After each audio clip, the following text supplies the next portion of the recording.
This is the Comics Alternative Webcomics, reviews of E.T. Girl, Bicycle Boy, and Broken Telephone.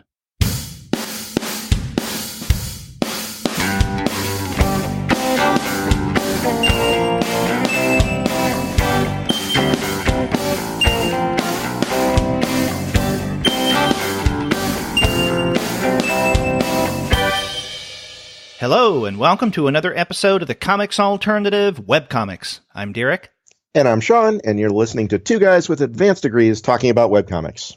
And on this month's episode, Sean and I are going to look at three webcomics. We're going to begin with E.T. Girl by Kimberly&nbsp, otherwise known as The Planet's Dreamer. After that, we're going to look at Bicycle Boy by Jackarais or Jackarais. We're not sure, but we'll explain in a moment. And then after that, we're going to look at an already completed webcomic, Broken Telephone by Ryan Estrada, writer, and a variety of artists. But before we get to that discussion, we want to let all of you know that this episode of the Comics Alternative Webcomics is brought to you by those great folks at Discount Comic Book Service. Go to their website, dcbservice.com, for all of your comics pre-ordering needs. There, you're going to find all DC, Marvel, Image, and Dark Horse titles at 40% off of the cover price if you pre-order.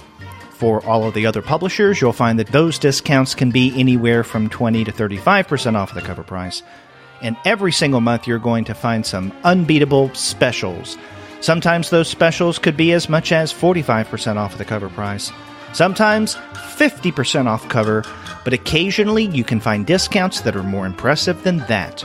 And we have to assume that since you're listening to a podcast about webcomics, you might also be interested in digital comics as well and prefer your comic medium showing up in an electronic format. And if that is the case, you can check out their sister company, mydigitalcomics.com, for all your electronic digital comics needs. They've got a lot of your favorite publishers like Boom Studios and Blue Water and Dynamite and tons of others. And all of their comics are available in PDF and CBZ format, which means they are DRM free, and that's a decided bonus. And if you need me to explain that, well, we don't have enough time for that right now. But trust me, good thing, DRM free comics is the way to go. So mydigitalcomics.com if you're looking for any sort of electronic digital comics out there. That's right. So check out dcbservice.com if you like your comics in printed form, or mydigitalcomics.com for digital versions. Either way, you can't go wrong with the good folks at Discount Comic Book Service. They will take care of all of your comics ordering needs. And after you do get your titles there, please be sure to send them an email and tell them that Sean and Derek sent you. Well, Sean, listeners of the webcomic series may recall that on our last episode, which was officially an August show, webcomics, that wasn't released until that very first week of September, and we admitted to being a little late for various reasons and would not be late for September. Now, you and I both are and aren't on time this time around. Yeah. Now, we did let the month get away from us in terms of finding a time to record where both of us could do this, which sometimes can be a challenge. Now, officially, you and I are recording in September. Today is September 30th. And by the way, happy International Podcast Day to you. Happy International Podcast Day to you as well. Yes. And so we're recording it September, but this won't go up until probably October 1st, tomorrow, Monday. So it'll go up in October, but we're recording this as September. So that's what I meant by we are and aren't late this time around. But we will come back with our, and I very much hope on time, October show. And we can talk about this off mic, but the past 2 or 3 years, Sean, you and I have looked at a variety of horror and maybe even Halloween related webcomics for our October show. Maybe we can do the same for this October show. Yeah, I've been looking around a little bit, see what we can pull out for this next one here. I've got at least one or two ideas, but we can talk about that offline, like you said. Cool. Surprise all the listeners next month or next week, depending on how quickly we get our stuff together.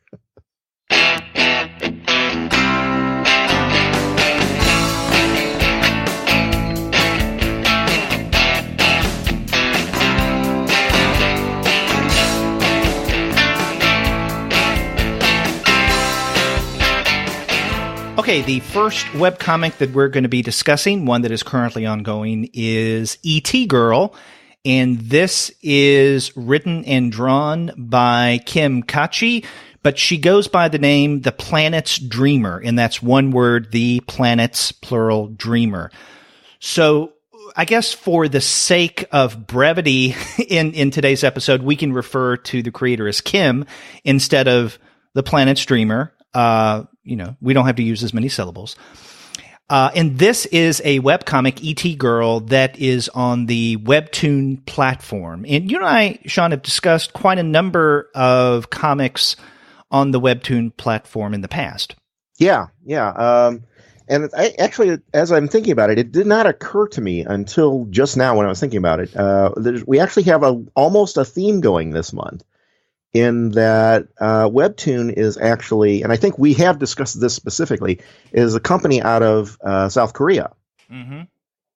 And interestingly, the Broken Telephone comic that we'll be looking at later was written by Ryan Estrada, who lives in South Korea. So we have almost kind of a Korean theme going on today. I did not know that. Interesting little aside there. But I'm pretty sure Kim here does not live in Korea herself. And seems like a very Americanized comic, but just using the Korean platform here, which I'm seeing more and more of the Webtoon stuff getting a lot more traction. There's a lot more creators getting on board with that, including some big name people now. I saw Fabian Nicieza has got something. Warren Ellis, Colleen Duran, both have Dean something. Haspiel? Dean Haspiel's already been on here. Yeah, there's some big name people getting onto this platform these days. Yeah, and they're making more and more of a presence. I can't remember if I've mentioned this to you on a previous Webcomics episode, but at this year's Heroes Con back in June, I noticed that Webtoons had a really, really big display at the con, and I even talked with the publicist who was there with Webtoons about their presence at conferences. And that's something they just started this year. In fact, I think she told me that Heroes Con was maybe their second or third convention that they had gone to, and they really did make quite a big splash. So as a platform, Webtoons is really getting noticed and making a lot of acquisitions and positioning itself for, I don't know, whatever plans it may have. I'm excited to see what they have in store for the future. Yeah, me too. I've got a few contacts there. I need to reach out to them and kind of touch base and see where they're going or what they're trying to do, at least. I kind of have some vague sense based on what we're seeing and what they're publishing. But yeah, definitely be interesting to see what they're doing from a business perspective on that. Mm-hmm. And in fact, we can maybe give a little more background information about our discussion of E.T. Girl specifically. This idea to include it in this month's show actually did come from Kim herself, or the Planetsdreamer, as she goes by. She sent us an email back, I think the 1st of September. She said, "Hi guys, I love your podcast ever since I found it on Spotify." So, hey, it's good that people are listening to us on Spotify. Yeah. As a webcomic creator, I found the insights on the comics you both review to be unique and very in-depth. I've discovered countless great comics due to listening to your episodes. I'm reaching out to you because I would love for you to check out my work.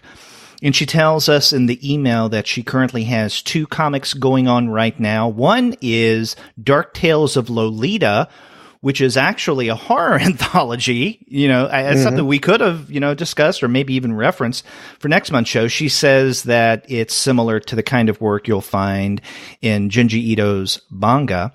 And then she also mentions E.T. Girl. So she gave us a link to both, and you and I decided to check out and discuss E.T. Girl, which is how we got to deciding to start off the show this week with this. So as we have said in most of our podcast episodes at the very end of the show, if you guys want to tell us about a webcomic that you enjoy, or maybe you create yourself, get in touch with us and we can check it out. And so this is a success story for Kim. Yeah, absolutely. Yeah. And we should probably point out before we get too much into it, just to clarify too, the easiest way to get a hold of this is to go to webtoons.com. Right. And then search for ET Girl once you get there. It's the Webtoons platform is different than, let's say, with other webcomics collectives, in that if you find a comic, like for instance, I think Broken Telephone is part of Hiveworks. Mm-hmm. So if you go to Hiveworks and then find Broken Telephone, if you click on that link, that takes you directly to another site that houses Broken Telephone. Whereas with Webtoons, it's a rather long, convoluted address. So you have webtoons.com/en for English. And then there are a few other slashes and there's some numbers in there. As Sean said, just go to www.webtoons.com and then search for E.T. Girl. E.T. is an extraterrestrial, by the way. Right. Yeah. Now, this is a webcomic that I think is fairly new. I mean, there's a lot to it for it to be as young as it is. This began in March of 2018, and it's still currently ongoing. I think that maybe about 2 months ago, perhaps, maybe a month and a half ago, Kim, and she says this on the site, made a change in her formatting and, I guess, frequency of putting up installments of E.T. Girl, where she had, I think, gone up more than once a week with shorter installments, but then she changed things around about a month or two ago to where I think it's now just once a week and longer installments each time around. Yeah. Which I think works. Because I mean, that's always the toss up just in creating a webcomic in general. Obviously you have to have amount of work that you're putting out on a fairly regular basis. And we've discussed in the past,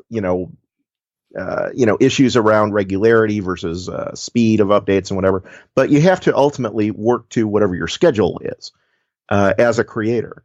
So, I think the key that we often come back to is, work, whatever your schedule allows, that's fine. Just make sure that that's clear to your readers so that they're not expecting you to continue, twice weekly updates when you switch to only once weekly, or vice versa, or whatever. And I think in Kim's case, that she was pretty clear on that point too, that, hey, I'm cutting back. I have to, switch things around a little bit, and that's fine. She was very clear, I think, in the communications on that she was making that change. Exactly. Yeah. I appreciated the fact that she did alert readers to how she may be changing things up in the future. Now, for this to be such a young webcomic, we do have quite a number of issues, or if you want to call them installments, to this series so far. As of Friday, September 28th, there are 39 sections, installments, or chapters, whatever you choose to call them. That's quite a bit. So in a relatively short period of time, I think Kim has put up a substantial bit of story. Mm-hmm. And by way of introducing this, I think maybe an easy way of doing so is to read what I'm assuming Kim herself wrote in terms of summarizing what this is about, its premise. And I'm reading here from the ET Girl site on Webtoons. Ramona Tinsley, a misfit teenage girl, starts having dreams about another planet called Deneb following the death of her mother. When she is suddenly abducted by an alien spacecraft, she may finally know why. Okay, so that basically is the setup or the premise of E.T. Girl, and it just develops from there. So in your reading of E.T. Girl, of what we have so far in the first 39 installments, what are your thoughts, Sean? Well, it's basically, what she says there, right? We get to meet, obviously, Ramona early on, and that's right from the start, basically.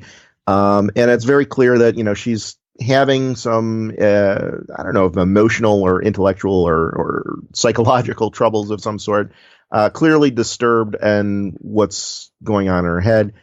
And we learn as things progress that she's tried telling a variety of people, some of her classmates at school, her boyfriend at one point, her father. And she's tried, talking to people and saying, hey, I'm having these problems. I'm having these issues. And she basically gets either ignored or laughed at or dismissed in a variety of fashions. And, everybody comes up at the idea a little bit differently. Her one-time boyfriend essentially laughs at her and they stop dating shortly thereafter. The couple of geeks in the back of the room use it as a kind of a plot point to create their own fan fiction or something to that effect. They've come up with these really elaborate theories of how she's some alien princess, from another planet, and sounds like something you might create in an anime or a manga. And she's trying to say, no, this is serious. This is a real thing, but she doesn't know how to deal with it. And so then there's a good chunk of the time there where it's basically her trying to figure out, what's going on in my head and why is this legitimately a thing, or am I just going completely nuts here? And that's a vast majority of the story so far. And it's only recently that I think within the past 3 or 4 or 5 episodes, something like that, that we get into the fact that she's actually abducted by aliens and trying to interact with them. And we're not quite sure what that interaction entails, what sort of history they have there. We're still early enough in the comic. We haven't gotten any of that yet. But she's clearly seeming to be a lot more comfortable with the aliens than she has been with all of her classmates and other people at school and whatnot. Right. Now, you were talking about people not believing her back home. I guess the closest we get to individuals in her regular life that actually believe her are these 2 fanboys that you mentioned, and they're introduced to us in the episode number 5 titled The Nerds. And you're right. I mean, they believe her to a point, but they use it for their own fan fiction purposes. And they do see her as kind of a space princess. And in fact, that 6th episode, Borgonian Space Princess, is basically these 2 fanboys making up this story about Ramona and how she is a princess. And I'm glad that you mentioned the manga-esque aspect of what these 2 nerds are doing, because in reading through the Planet's Dreamers or Kim's E.T. Girl, I did get a sense that she probably is a big reader in manga. The art style, as we see, I think, in a lot of webcomics that we've discussed in the past, is, I think, influenced largely by manga styles of art. In other words, with Ramona, our main character, and with some others, I think, in the story, we do get some manga-esque features. For instance, the big eyes that have kind of a moe look. Mm-hmm. And again, this is quite common, especially in terms of webcomics. And I don't want to suggest that it's derivative by any means, but it's just a fact that I think that a lot of the younger people creating webcomics, many of them grew up, maybe not so much with Western comics or American comic books, but maybe more with manga, at least if my kids are any indication of those kind of trends. Yeah. But in this chapter, the 6th episode, actually it says Story Extra, Borgonian Space Princess. One of the things that Kim does that I particularly appreciate is that when these fanboys are creating this different world and including Ramona in it, there is one instance, I think it is the 3rd frame, where Ramona as the space princess is drawn very much in a manga manner, much more so than I think the rest of the art throughout this webcomic reveals. So I thought that was quite clever. Yeah, I noticed that. I did like that touch myself as well. Mm-hmm.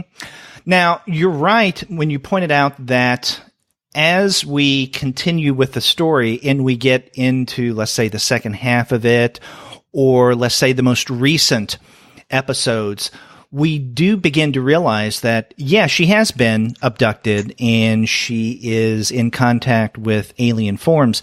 Because I have to tell you, at first, when we see her being taken away, I wondered, now, is this something that is like a fantasy that she's playing out in her head? Is she a little delirious, or is this actually happening? But, as we read on, it does seem to be taking place that, she, living on Earth, has now been abducted, and we are beginning to be introduced now to several, if we want to call them this, alien forms. Mm-hmm. Yeah, and we're not quite sure at this point. I don't think we have a good sense of why they have an interest in her, and her specifically. They seem to know she seems to be a central figure for them, and not just, okay, hey, we're just going to abduct some random human kind of thing, like Close Encounters of the Third Kind or anything like that.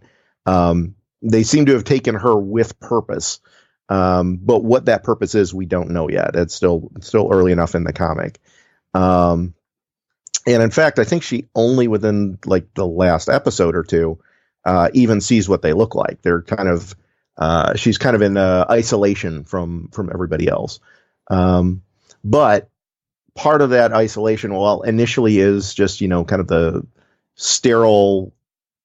I don't know if you want to call it a cleansing room or what have you, but a fairly sterile environment. But then it's one of the aliens is able to fashion things in a way that mimics her old bedroom back on Earth, to at least provide some level of comfort and I don't know, emotional support, I guess. And it's very clear on that point too. It's like, I thought you would be more comfortable in these settings, so I recreated your bedroom, is basically, I think, what he says. Right. So there's, and I was going to say, and the person who does this is, I guess he's a scientist in the ship named Fence Fergus. Yeah. But so there's like I said, there's that implication here that this is more than just like a random abduction kind of thing. There's definitely a personal level of interest involved here, and we're still trying to figure out what exactly that is. Mm-hmm. Yeah, and it has something to do, probably, again, we don't know for certain yet, but from all the indications, it has something to do with her parents. So the parents that she thinks she has, or at least had, because as we learned fairly early on, Ramona's mother had just several weeks prior to the story beginning, dies. But she does still have her Earth father. But these may not be her parents. Her parents actually may be alien. So her being abducted, and what you were pointing out, being specifically targeted for abduction, is perhaps, again, we don't know for certain, linked to the fact that she may have alien parentage. Yeah. And I think that's something, we'll definitely learn as we go forward. It's still, like you said, it's only started in March, so we do have a fair amount of story material for a comic that new, but at the same time, it's still fairly new, so there's only so much to work with in that sense. But yeah, that's definitely something I see getting expanded on in the next, if not the next 3 or 4 or 5 installments, certainly as the story progresses, we'll definitely be seeing more of that.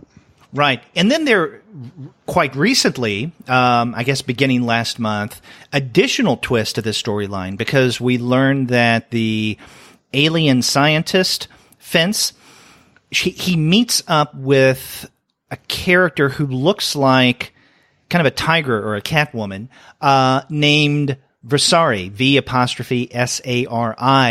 And they're exchanging information, but they're also exchanging a little more than that. Let's say bodily fluids, right?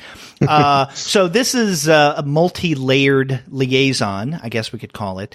And so there's something going on between Fence and Versari, and Fence may not be as detached and scientific as I think we are first led to believe. There may be something potentially nefarious or at least mysterious going on with him and I think along with that, in his relationship with Ramona and why she is being abducted here. So I think it is an interesting storyline in that Kim, or the planet's dreamer, has been able to introduce a series of mysteries or questions into her narrative.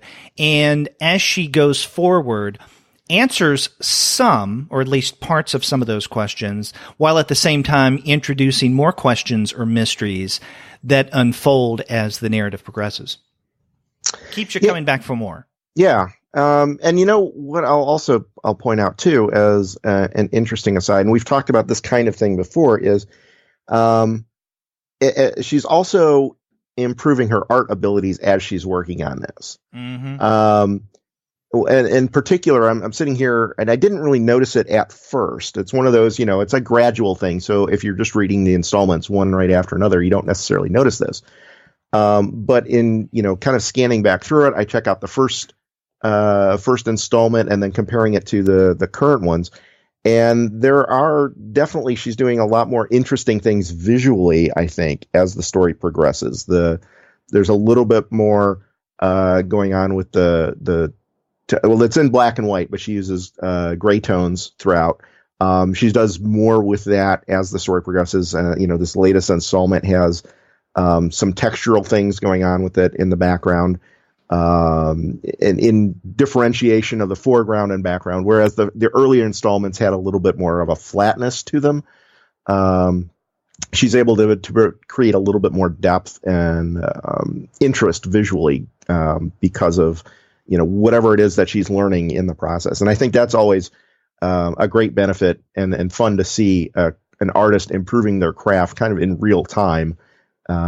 As they're working on a comic, and in a weekly or twice weekly, at least first, she's the fact that she's putting in that effort on a regular basis is starting to bear some fruits to it, and I applaud her for that. Absolutely, there's definitely some interesting things going on and noticeable in changes in her craft as she's moving forward on this.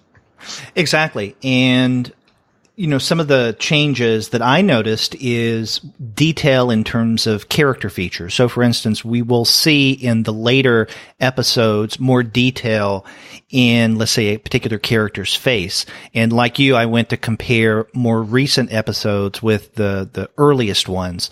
And there is a little more sophistication in terms of representing her figures. Mm-hmm. And I think that's something to note. But along with that, I do think, and I hinted at this earlier, I think that her storytelling, once she got going, especially, after, let's say, the first fourth of what we have so far of E.T. Girl, started to become a little more detailed and sophisticated as she moved along, especially when it comes to introducing new twists without overloading her storyline. And I appreciate that. Yeah. And just, And I don't know if she's been talking with other people as she's been going through and developing this out, or just studying what other people are doing. But there's been some other nice things too. I noticed in the initial, I don't know, however many installments there were, she had a tendency to, I don't know what you would call it. She would put like the last couple of panels of the previous installment as the first panels in the next one. Yes.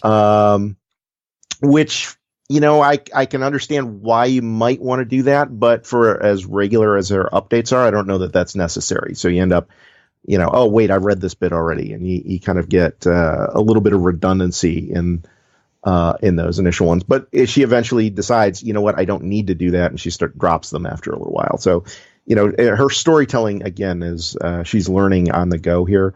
And certainly taking some valuable lessons as she's moving forward and things. Mm-hmm. Exactly. Something that I said earlier before we move on to our next webcomic for the month, I mentioned that, she also told us about another webcomic that she does, and that's Dark Tales of Lolita.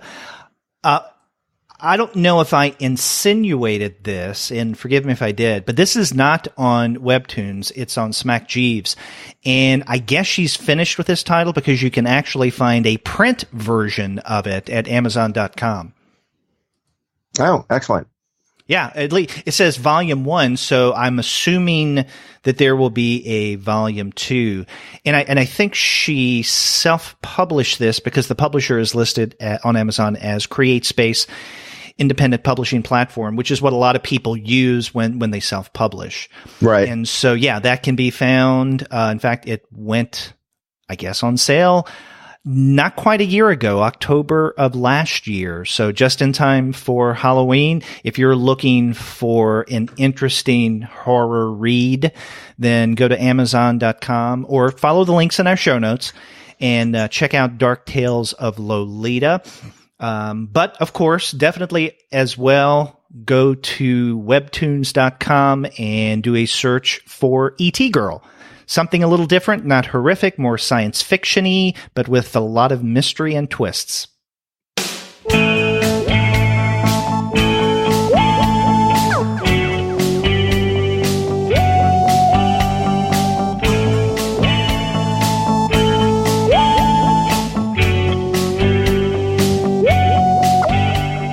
Sean, you want to move on to the second current ongoing webcomic that we're discussing for September?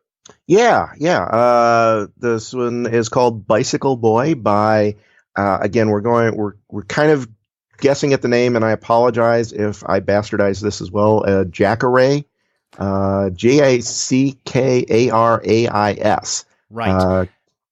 And the reason why we're thinking that it may be Jackarais is that Jackarais is a Canadian creator. Now, if he is Canadian with French roots, then it probably is pronounced Jackarais. If, on the other hand, he has English-speaking roots, then who knows? It may be Jackarais. Yeah. But we hope that with either of those, Jackarais, that we're correct. If you're listening to this. But regardless, yeah, he's put together a comic called Bicycle Boy, which you can find at bicycleboy.net. Mm-hmm. And he started this in actually quite a while ago, July of 2013, and it's still currently ongoing. And, you know, this is something that I found fascinating about Bicycle Boy, in that it has been going on for, I guess, a little over 5 years now. But if you go to the archive to see how much story we have so far, it's not backbreaking. In other words, it didn't take us forever to read a webcomic that's been around for 5+ years. Mm-hmm. And it does seem that Jackarais is doing a really nice job in pacing his story. And I appreciate that. And I think one of the things that determines the, I guess, well-pacedness, in other words, he's not rushing out with new installments or new episodes, you know, every 2 or 3 days, is the art. Because I think of all the webcomics we're discussing on this particular episode of the webcomic series, this has to be the most detailed of the three. Mm-hmm. And that's not to take away anything from the artists of E.T. Girl and Broken Telephone. It's just that it strikes me that with Bicycle Boy, what Jackarais is doing is something very different in terms of the detail that you'll find in a webcomic. And this is something, Sean, that you and I have noted occasionally, is that with a lot of webcomics, and I guess given the nature of the medium, right, the platform of it being online in blog type format, many times the art is, I would say, more simple, and I do not mean that in a pejorative way. I mean it in, let's say, the way that Scott McCloud would refer to iconic art, right? Something that's cartoony, something that doesn't have a lot of detail. In other words, if you look at that continuum that McCloud establishes in that first book, I think it was, that on the one hand you have like a smiley face icon, but at the other end of the spectrum you have a human face that, for all practical purposes, is photorealistic. That Jackarais is more in the detailed, closer to the photorealistic kind of art than the smiley face iconic kind. Mm-hmm. And I would guess it just takes him a lot of time to complete the art of each episode. Well, yeah, and the other thing he's doing is that there's a fair chunk of this story so far that is totally silent. So yes. He's not using any exposition to say, here's what's going on in the story, which means that he has to focus a lot more time and energy to make sure that he is being absolutely clear in the storytelling in what's going on. I think if I remember right, the entire first chapter is silent. Except for maybe sound effects. Yeah, a couple of sound effects, and that's about it. Maybe one or two words. But yeah, like the entire first chapter and a good chunk of the second chapter, entirely silent. And despite not having any exposition whatsoever, I did not feel at any point that there was any question of what's going on or what's happening in the story, which means he's really focusing in on what does this panel say and what does it say when I move to the next panel and how does that move to the next panel. He's very clear on what the storytelling is and how that's progressing. And that obviously holds true for the rest of the comic when you do get to some speaking parts and whatnot. But I think that's certainly a strength. The fact that it's that silent of a story and that you can still have no problems following along, I think is a testament to his skills as a storyteller. Yes, exactly. And I noticed that within the first two episodes that we really had a minimum of words. In fact, if there were any text, it was sound effects, right? The sound that he makes as maybe he's traversing or riding across on his bicycle, the landscape, or things that he hears as he's making his way to wherever, because he's not exactly sure where he's going. And in fact, Jackarais calls Bicycle Boy a post-apocalyptic sci-fi adventure comic. The protagonist is a cyborg who is given the name, and then he calls himself Poet, but he can't remember anything before the day he woke up in the middle of a desert surrounded by corpses. And that's how the story begins. It begins with Poet, the protagonist, being rebooted, so to speak, and he looks around him in their dead bodies, and he's in front of this arc-looking rock structure, and he doesn't know where he is, what has happened with all of the dead bodies around him, or even who he is.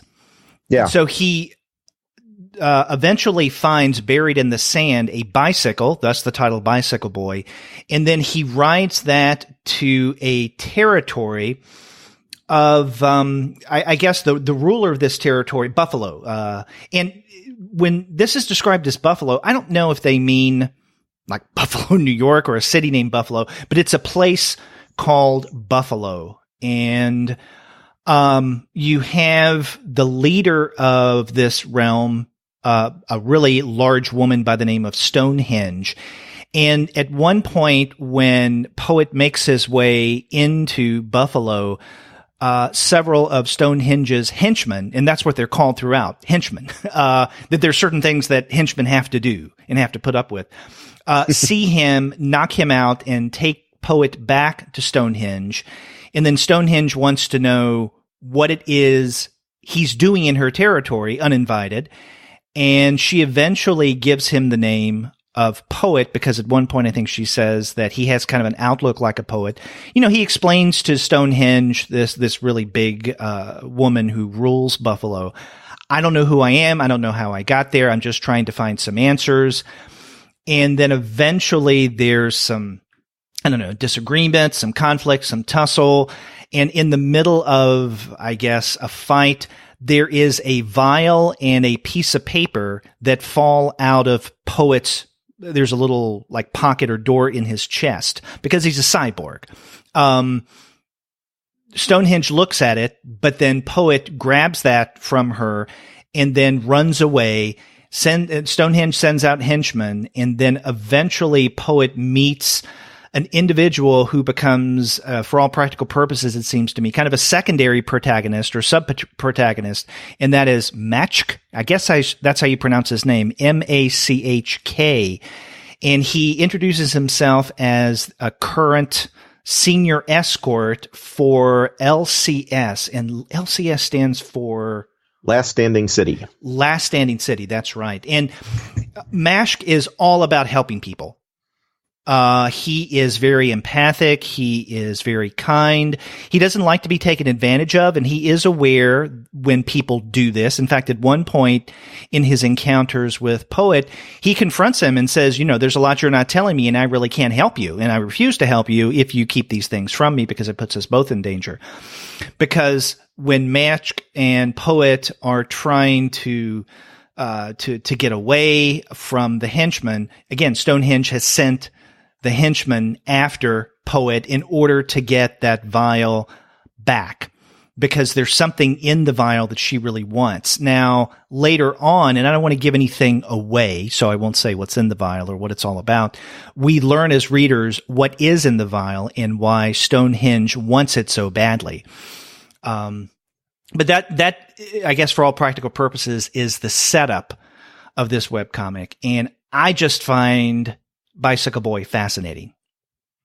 Oh yeah, it's a really good story in just as, because I think it's got a couple of good things going for it. One is that you've got this character who wakes up essentially with amnesia and has no concept of what's going on anywhere, right? He can't remember, not only can't remember his name, he has trouble remembering just broad events in society and what's gone on. He just has very little clue of what's going on, which means that any sort of revelations that come up for the reader are exactly in the same experience that he is getting, and it's really is the story is very well told in that, the reader is, or Poet is an avatar for the reader. Very, very much so, right? He's a blank slate in almost every respect.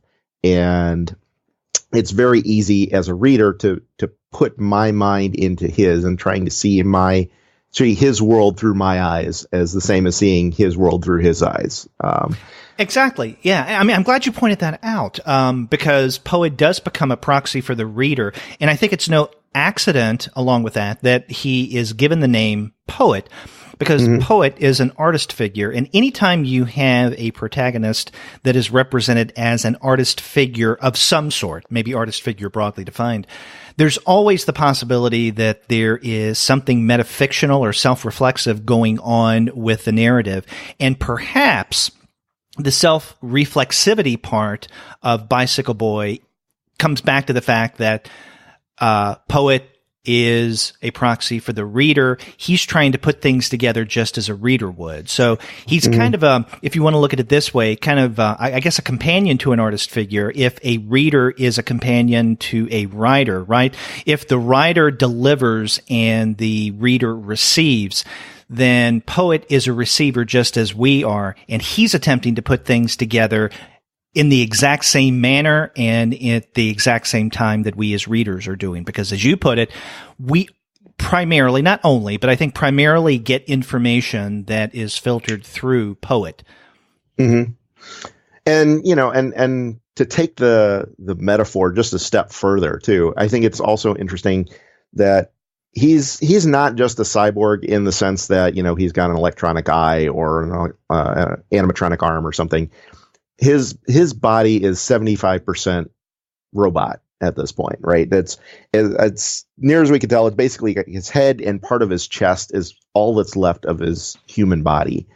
I think maybe a little bit of his torso, but both his arms, both his legs, his hips, his everything below the waist is all robotic, which I think makes for that an interesting. I don't know if this was intentional or not, but it makes that an additional layer involved there, in that there's so little of the character left that we as readers can inhabit the rest of it. Right? There's, he's still drawn. You still see his face, and he's still drawn as a kind of rusty blonde-haired, blue-eyed hero kind of character, but because so much of the rest of him is robotic, you can kind of, I think, step into him even a little bit more. There's kind of a recognition almost that there's so little of this character as a character left that the reader can assume that role as well, and step into, the 3/4 of him that's robotic. Mm-hmm. Yeah, exactly. Now, where we are right now in terms of Bicycle Boy, I think the last episode went up a little more than a week ago, the 21st of September, and we're currently in the 6th chapter. I mean, the previous 5 chapters are Awakening, The Monument, Old Friends, The Road, Refurbished Metal, and now this current one that we're in, I Forgive You. And the chapters vary in length in terms of the number of episodes that are up. So, for instance, I think the shortest is the very first chapter, Awakening, which has only 25 pages. After that, I think it's the 5th one, Refurbished Metal, which only has 29. But then they're longer ones. So, for instance, the longest chapter I think that we have so far is chapter 3, Old Friends, which is quite long. It's 77 installments. And then right before that, the second chapter, The Monument, was 51. So I guess that just as Jackarais is conceiving of the chapters or the story beats in this webcomic, he varies the chapter lengths accordingly. Yeah, and I actually caught a note. I've been trying to look back for it, and I can't quite find it here. But one of the more recent updates, he included a note at the bottom of his update where he says that this latest chapter seems to be going a little bit longer than he anticipated. But he essentially really is trying to focus on what the story needs to say and how best to say it. So I want to say, and like I said, I can't quite find where he wrote this originally, but I want to say he was thinking that this particular chapter would be like 60 or 70 pages, and he's thinking now that it's going to be a lot longer than that. So he still clearly has a plan as he's going forward, but exactly how that rolls out, I think he's leaving that to the development of the story itself. And letting the story dictate, where any given chapter breaks are, where the beats are in the story. He's letting the story dictate that rather than trying to find a particular rhythm and saying, okay, every 30 pages I need to do a chapter break or something like that. This is something that it's not necessarily related to what we were just talking about, but it's something that actually I'm just now realizing as I'm clicking through on my desktop, Bicycle Boy. Okay, you remember how last month, well, actually our August show, which came out that first week of September, one of the webcomics we discussed was Sarah Volta's Alchemilla. Mm-hmm. And I made an observation that on a tablet, like for instance my iPad, when I was reading Alchemilla, I couldn't, after a while at least, after the first, couple of chapters, I couldn't turn to the next installment or the next page by tapping on the current image. I had to click on the next arrow. But when I did click on the image to move forward, I would get a little message that Volta, I guess, inserted into that particular page, and usually it was something humorous. I was noticing something similar going on with Bicycle Boy because I first consumed Bicycle Boy on my iPad, and whenever I clicked whatever episode or installment that I was reading to get to the next one, I couldn't, but a little message would come up. It's like, so for instance, right now I am looking at, I think, a page in chapter 5. And when I hover my mouse cursor over this page, I see the message, today is turning out to be a good day. And again, it's kind of a humorous little, creator aside of what's going on here. However, on my desktop, when I do click on the image, I can get to the next image. So like Alchemilla, apparently Bicycle Boy is designed, I'm assuming intentionally, who knows, in such a way that the way that you navigate things is different on a desktop than it is on like a pad or portable computer or iPhone or what have you. Yeah, that was one thing I did notice too, as I read this one primarily on my tablet as well. And honestly, this is just me. I don't know if other people prefer this or not, but I found that particularly annoying because I would kept going to hit the comic to go to proceed to the next one, and then I'd get this little message that popped up, and it's like, you know what, I appreciate why they're there, but that's not what I want to read right now. So then I'd have to scroll down a little bit to hit the next button. But yeah, I did notice that on mine as well. Yeah, I'm with you on that. I would much prefer, instead of these little semi-humorous asides that when you tap on the image on a tablet, that pops up, I'd much prefer it if you tapped on the image of whatever page you're looking at, it takes you to the next installment. That just makes it easier. And for me, I would think as a creator, anything that would make the reading experience of a webcomic more easy or pleasurable is what you should shoot for, and not have them jump through more hoops than needed. And sometimes a hoop can be having to scroll down in order to tap the next button. Yeah. And I wonder, I half wonder if that is showing up because creators are using a similar set of style sheets.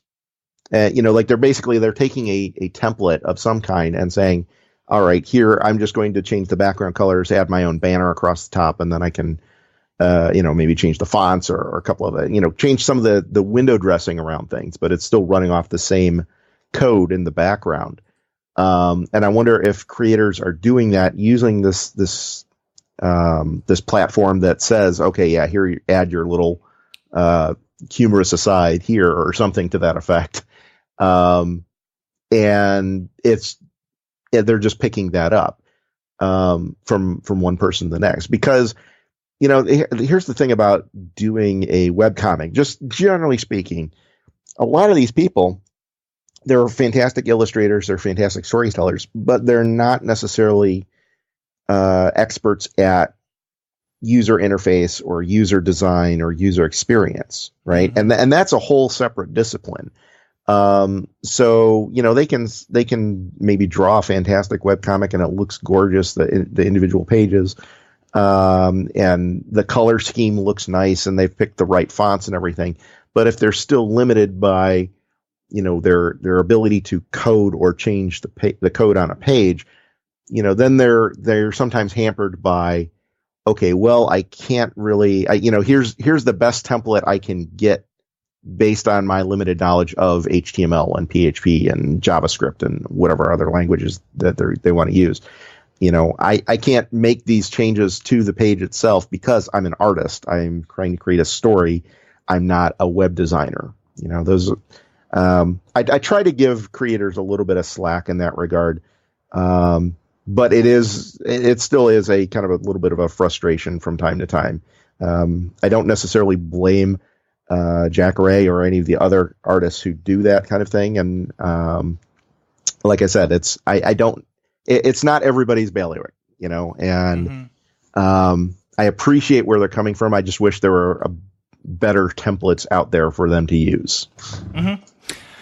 But one thing to mention in Jackarais' favor definitely is not only the art, but also, I think, the story pacing. If you remember when we were talking about Kimberly's E.T. Girl, one of the things I mentioned was I appreciated the fact that she's continuing the story momentum by introducing additional twists or mysteries that keep us wanting to read more and read further into the webcomic. And I think the same thing can be said of Jackarais and Bicycle Boy. What I mean by that is not only do we get the things that are going on with our protagonist poet, especially now with his relationship with Matchk, but I was also really impressed by Stonehenge's henchmen and their at times comedic interaction, and even some of the complications of their relationships. Stonehenge, I think, is an interesting character in and of herself, and especially, I guess, in the last half, I guess, beginning with chapters 5 and then into 6, we do get to see a little more of Stonehenge and how she's much more than just kind of a no-nonsense, potentially cruel leader. Or at least a leader that doesn't put up with any nonsense.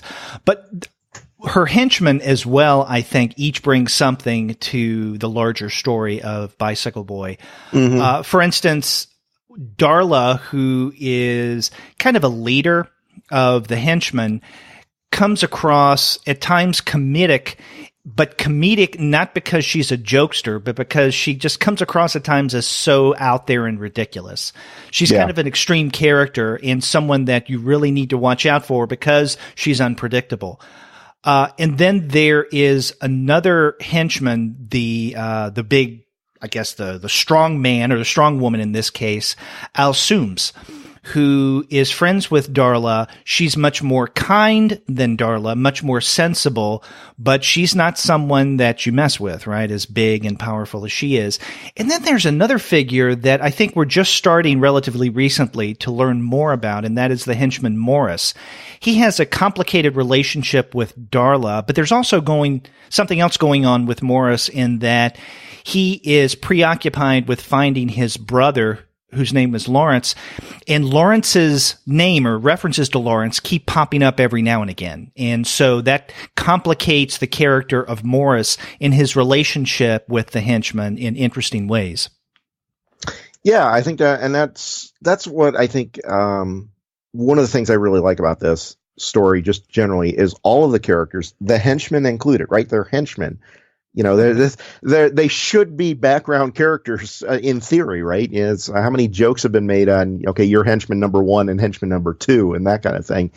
But these are all, like, every character that we run across here in this whole story is a fleshed out individual character, right? And like you said, all of these henchmen who could be just generic background, garbage people, is just thrown together because they need henchmen. They're actually fully realized characters, and that I think makes for a lot of really nice texture throughout this story. Is that all of these characters are essentially their own protagonists, and they're doing their own thing for their own reasons, and that intersects with Poet, who happens to be our protagonist. But they all have their own motivations, their own character flaws, their own idiosyncrasies. And that makes for a very fleshed out, rounded out cast, I think. And no one here, I mean, I don't think any character I've seen so far has felt like a very just flat, one-dimensional, I just need to put this character in for expositional purposes kind of character. Everybody here seems very fleshed out, very much a real three-dimensional character. Mm-hmm. Definitely, yeah. This is a webcomic that I will surely keep coming back to just to find out what happens next. And I'd be curious if Jackarais has any plans, and I'm sure he does, of putting all of Bicycle Boy out in print. And I don't know if this is something that he would want to do in one volume or not, because I have no idea how long this story is going to go for. As I mentioned when we first introduced Bicycle Boy, this began way back in July of 2013. So we've been going more than 5 years here, and I'm wondering if he has plans to go another 5 years or to wrap it up sooner than that. I don't know. The way it's going, I don't have any insight to this in particular, but I have the feeling that this is going to be definitely longer than a 5-year project. I have a feeling this is going to be a Jeff Smith Bone kind of thing, where this goes on for a really long time and comes to a very satisfying conclusion at the end. I have a feeling he's got this planned out, at least at some level, and that it will probably end up taking him longer than he thinks.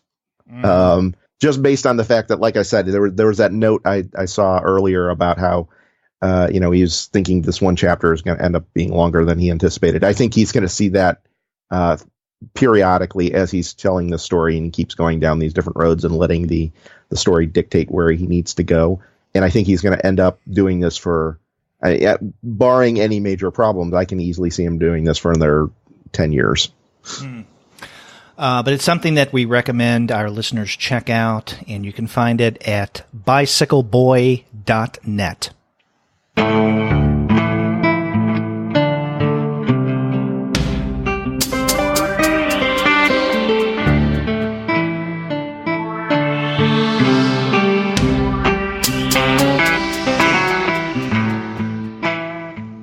Okay, Sean, let's go ahead and get to the last title that we're looking at for our September show. And this is an already completed webcomic, Broken Telephone. And this is a very different kind of webcomic, especially given the fact that we have one writer, Ryan Estrada, that we've referenced earlier, who does all of the story, right? All of the installments of Broken Telephone. But each chapter has a different artist. And I think there are 18 different artists that work with Estrada. Is that correct? Oh, gee, I didn't actually count. There are 18 chapters, but I think there's a couple of chapters that have multiple artists working on them. Like a pencil or inker kind of thing. So, well, on the description of the first, on the front page, and then also on subsequent pages, it says, Broken Telephone, a 240-page tale of a crime from 6 perspectives by 18 art teams. That's where I got 18 from. Okay. Where everyone's the hero of their own story and the villain of someone else's. And what we have here with Broken Telephone, it's also a very different kind of webcomic in that we do have, as the description I just read tells us, different perspectives on the same story, I think in many ways. And so we have 6 storylines that work throughout this webcomic. And there are 3 sets of 6 storylines. Again, 18 chapters.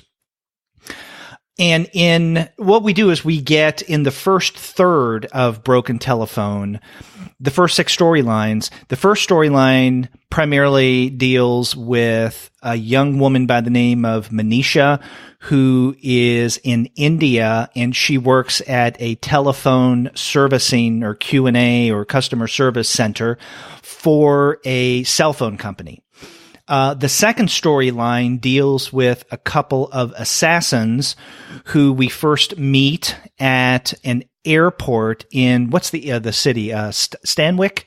Yes, I think yes. So. Yeah, at Stanwick's airport. So we learn in the, for instance, second chapter that something's amiss with at the airport, and it has something to do with an assassination, and we learn more as we continue on.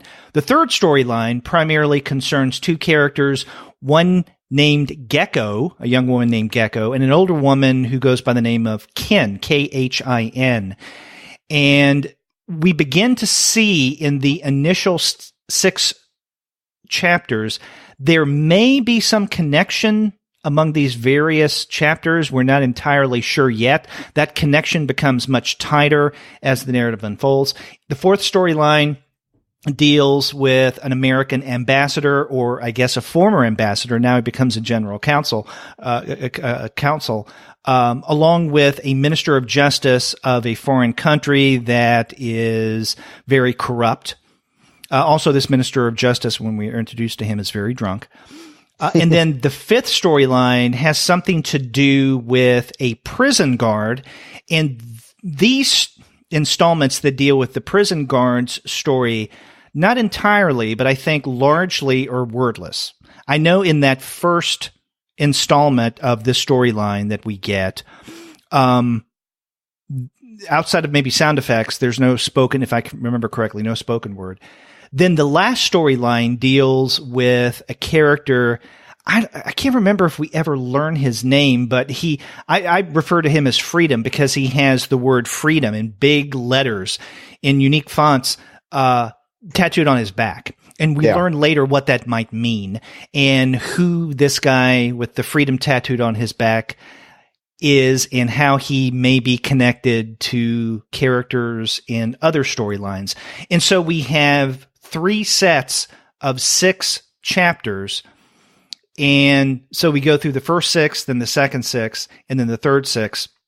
So I like the structure, but even more significant, especially in this last set of 6 chapters, we get a lot of these stories starting to connect, the storylines, where a reference to one person or character or protagonist or event is referenced in another, and things become much more tightly interwoven.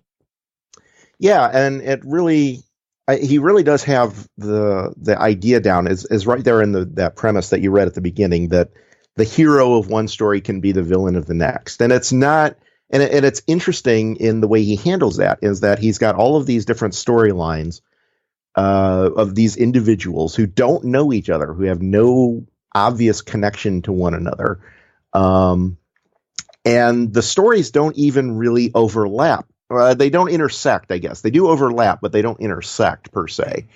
And the connections between them are fascinating to me because, the way that one person impacts the other person in a different story are almost never immediately obvious to that either of those individuals. And, that their actions are taken in various contexts and put through a variety of machinations, I guess, for lack of a better word. And, so their impact is being felt kind of in a butterfly effect type of situation where, hey, this one little thing he did here in chapter 1 or chapter 2 or something is reflected 3 or 4 chapters out in a way that no one really would have anticipated. It's just it's not irrational. It makes complete sense why these dominoes would fall in that way, but no one, I think, reading, as you start reading through this, no one at chapter 1 would anticipate how all these pieces relate together until you really get through all the way into the final chapters of them. And I think that's fascinating, that the way Estrada has pulled all these different elements together, they all relate in very different ways. And that it all ends up being, even though you have these different storylines working, they all ultimately tell one very large story from different perspectives. Mm-hmm. Now, this webcomic, and I can't remember if I don't think we mentioned the URL, right? You can find it. Let's go ahead and do that. We can't forget that. It can be found at broken-telephone.com. So broken-telephone.com. And this went on for actually not quite a year. It began in March of 2015 and ended in January 2016. That sounds about right, yes. Yeah. There's a lot packed into this webcomic, and it's interesting that it didn't even last a year. It seems to have been a webcomic that would have gone on for longer, but I think that's one of the benefits that Ryan Estrada had in working with a variety of different artists. It's not as if Estrada, as a writer, worked on his part and then had to wait for an artist, because doing the art usually takes longer, to come up with something. It's conceivable that he could have multiple artists working at the same time. Yeah, and I think my understanding, because I actually read this when it was coming out originally. So I first read this on a as it was coming out in installments, and what he had conceived of this, as I recall, as a self-contained, definitely finite story. And that was the whole point, was that he had created like this little ball of a circle of storytelling and knew exactly what he wanted. And I believe, I want to say that he worked on this for a long time, trying to get all the different pieces kind of figured out before he even started publishing this. So this was, I want to say, largely done before he even put page 1 out on the web. Because there are a lot of these pieces and story parts that are interconnected in some way. And he was, as a writer, trying to make sure all of that was tied down very solidly. Because one of the interesting things, one of the challenges, I think, of this story, aside from just the basic storytelling aspect of it, which is interesting, is that we've got these different storylines, but then every time we see the new chapter comes around, we've got a different art team working on it, which means that we've got very different character designs coming through. So he has to establish, here's, all the visual things going on in chapter 1, so then when chapter 7 comes around and we return to those characters again, we have to see, okay, even though this is drawn by somebody totally different with a totally different art style, that this is still the same character and that's still the same set of interactions and then the same location, et cetera, et cetera. So there was, I believe, a lot of development work that he had to do up front, and I don't know exactly how he worked with all the artists, but he clearly had to establish a lot of the design work well before any of the artists put pen to paper or digital pen to digital paper, however they worked. But there was a lot of there would have had to been a lot of coordination on Estrada's part to make sure that going from one chapter to the next, that not only do you not lose the basic story, but you don't lose any of the basic art elements too. Mm-hmm. Yeah. Now, we've been mentioning Estrada by name and the artist that he works with kind of abstractly. So I think it would be only fair for us to maybe quickly go through the various artists who contribute to Broken Telephone. Absolutely. And they are Rachel Dukes, Brittany Sabo, Irina Freitas, Carolyn Nowak, E.A. Dinich, Casey Green, Amanda Leferne, Justin Peterson, Elias Erickson, Dan Cusack, J.R. Robinson, Kelly Basto, Will Kirkby, Gemma Saloom, Chad Thomas, Maya Kern, Tayuhib Bundia, and Matt Cummings. And please forgive me if I mispronounced any of your names, but those are the various artists that Estrada worked with in completing Broken Telephone. Now, I don't think that this is available. The completed Broken Telephone is available in print. But if you go to Hivemill, and Hivemill is, I guess, the merchandising leg of Hiveworks, or cousin of Hiveworks, if you want to look at it that way, where you can buy merchandise, right? So not only various books, but also other products that their various creators make available for sale. But there's an e-book version of the complete Broken Telephone that you can get for $5. So, and it's in PDF, full color, and if you don't want to go through the webcomic, and it's easy enough to navigate, right? We were talking about some of our, we'll call them issues with Bicycle Boy and how you consume that on a tablet. I don't think you have the same problem with Broken Telephone. I think it's easy enough to navigate that site, as well as most Hiveworks webcomics are, I think. But if you'd rather get a PDF and throw $5 to the creator, then or the creators, then you can do that on Hivemill.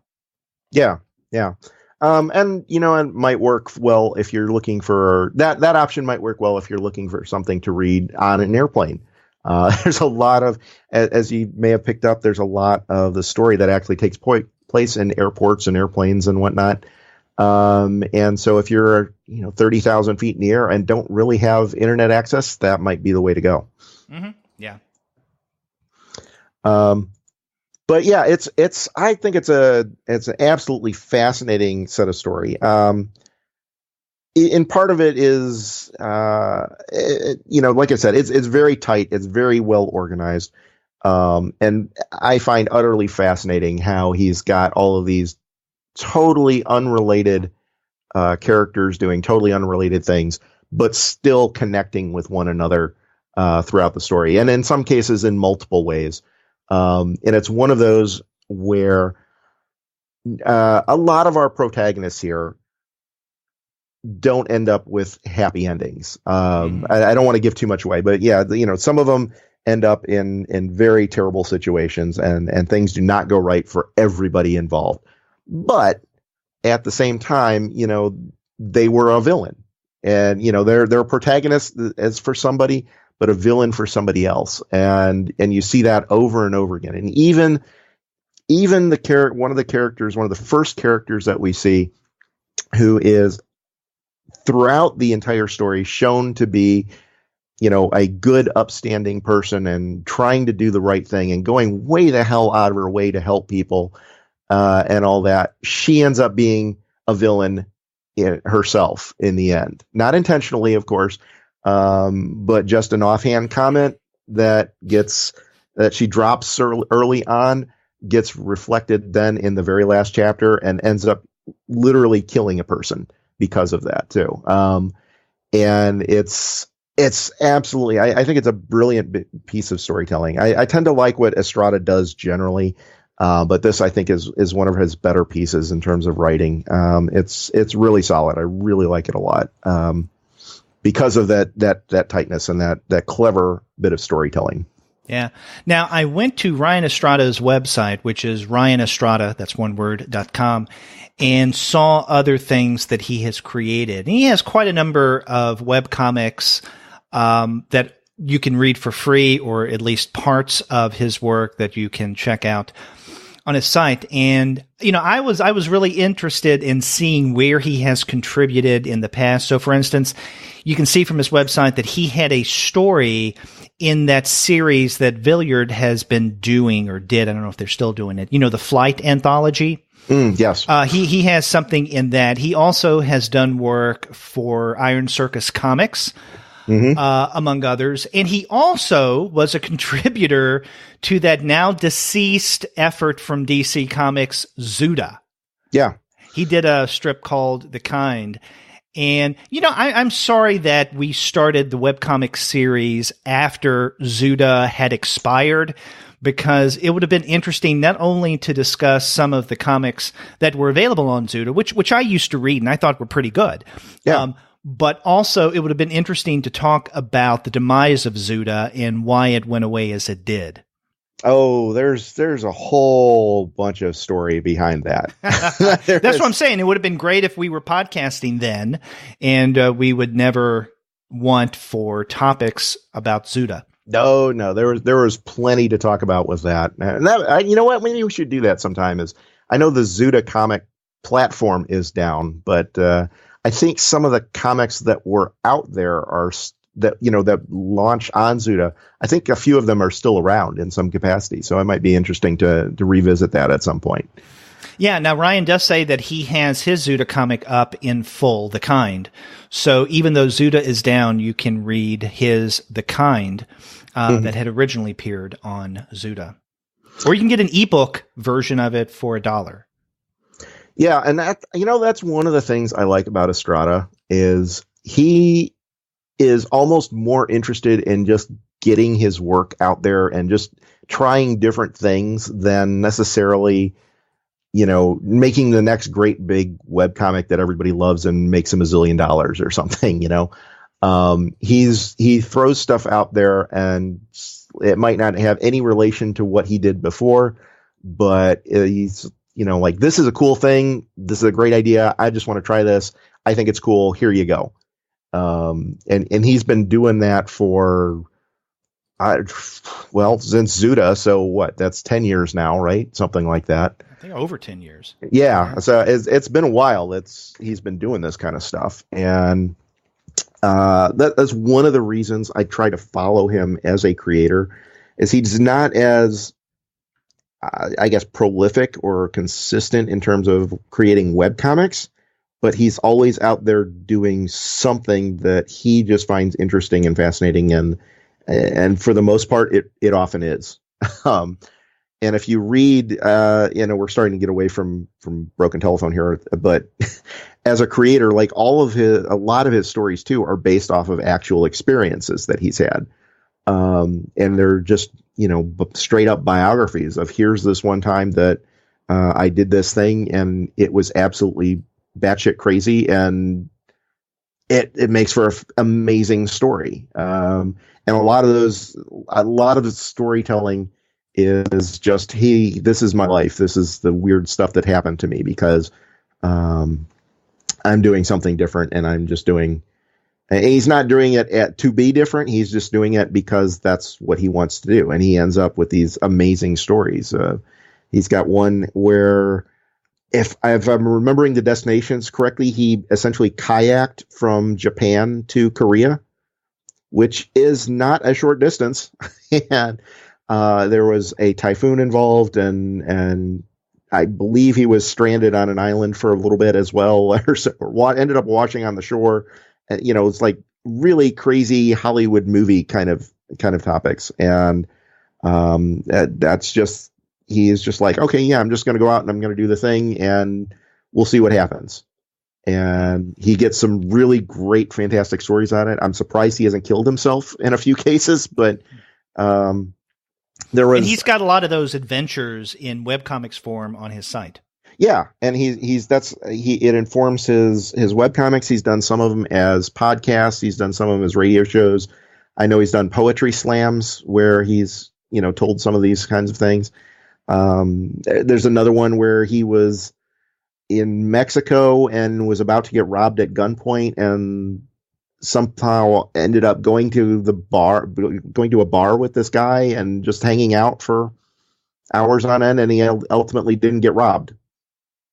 It was like, I don't know how he pulls this off kind of half the time, but he comes up with these incredible life stories, and it really informs his webcomics, informs all of the storytelling that he does do, and makes for some absolutely fascinating material.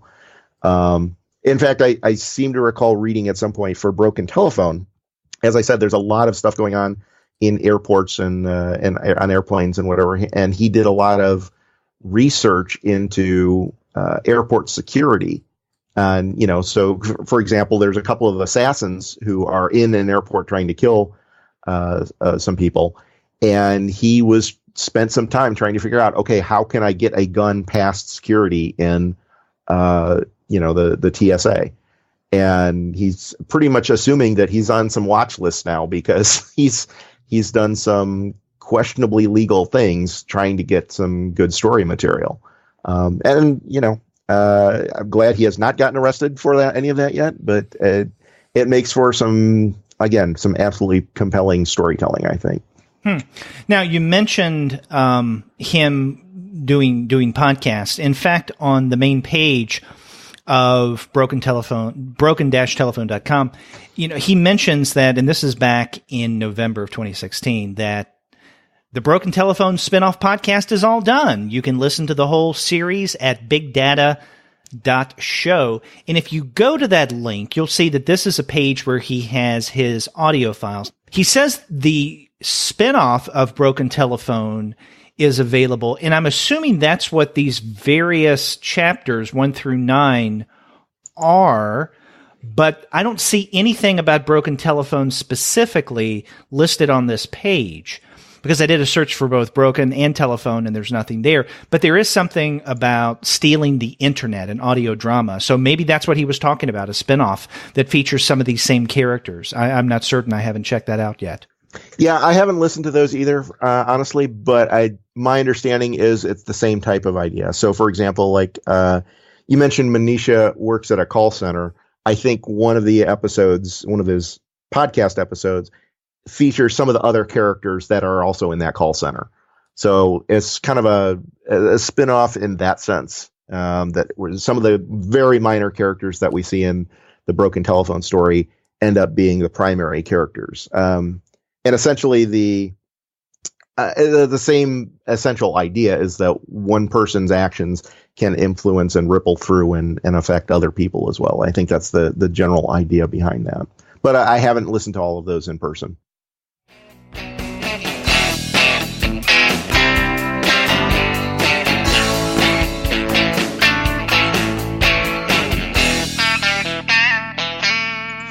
Sean, 3 really fascinating webcomics that we looked at for the month of September, albeit the show going up on the 1st of October.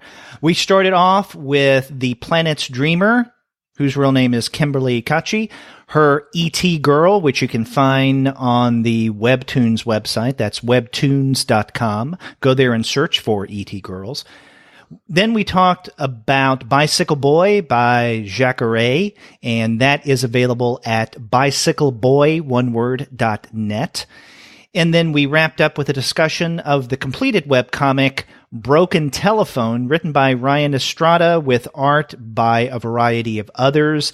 And you can find that at broken-telephone.com. A lot of good stuff. Yeah.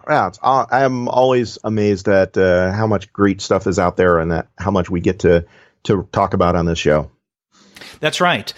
And if you want to find great works of comics, even though they aren't necessarily in webcomic format, then you would do well to check out the website of our sponsor, which is Discount Comic Book Service. If you go to dcbservice.com right now, you'll find a whole slew of specials for, if not the month of September or October yet, in the next few days, you can bet your bottom dollar, whatever bottom dollar is, that they will have the October specials up soon. So check them out at dcbservice.com. Or, as Sean pointed out at the top of the show, if you like your comics in digital format, then go to DCB Services' sister company, mydigitalcomics.com, and get your digital comics that way. That's dcbservice.com or mydigitalcomics.com. And after you do get your comics there, get in touch with us and let us know what you're going to be reading. And you can even be like Kim and send us a link to your webcomic if you're a creator. She did the smart thing. If you go to our website, comicsalternative.com, you can find that you can leave us a voice message online via SpeakPipe. Or you can call us the old-fashioned way by picking up your phone and dialing 4153-COMICS. That's 415-326-6427. But, if you're going to be like Kim, you might want to send an email. You can include the links directly to your comic or somebody else's comic if you want us to check out something else. You can email us at twoguys, TWOGUIS, at comicsalternative.com. Or you can email me directly at Sean, SEAN, at comicsalternative.com. And I'm Derek at comicsalternative.com. You can also find us all over social media, such as on Twitter, Facebook, Tumblr, Instagram, Google+, Goodreads, Pinterest, YouTube, Slack, and Discord.